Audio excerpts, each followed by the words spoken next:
తిరుమల తిరుపతి దేవస్థానంకి ఎప్పుడు కూడా ఫ్యామిలీతో ఎందుకు రాలేదు చెప్పండి. వచ్చినా డిక్లరేషన్ ఎందుకు ఇవ్వలేదు చెప్పండి. కనీసం మీరైనా సరే పశ్చాత్తాపడాలి. హిందువులకి వెంకటేశ్వర స్వామికి ఇంత అపవిత్రత జరుగుతుంటే మీరు ఆ నాయకుడిని వెనకేసుకొచ్చి మన సమాజానికి హిందూ సమాజానికి ఇంత ఇబ్బంది పడుతుంటే మీరు క్షమాపణ చెప్పాలి. మీరు క్షమాపణ చెప్పాలి. మీరు చేసిన తప్పుకి సంబంధం లేకపోయినా సరే మా యువ నాయకుడు నారా లోకేష్ బాబు గారు హిందువులకు క్షమాపణ చెప్పారు అధ్యక్ష. కనీసం వీళ్ళకి ఆ సిగ్గు లేదు, శరం లేదు.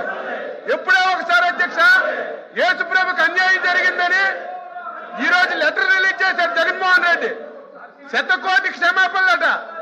యేసుక్రీస్తు దేవుడా, మా వెంకటేశ్వర స్వామి దేవుడు కాదా? ఇన్ని రోజుల నుంచి అపవిత్రం జరుగుతుంటే ఒక పార్టీకి అధ్యక్షుడిగా ఉండి ఒక్కసారైనా సరే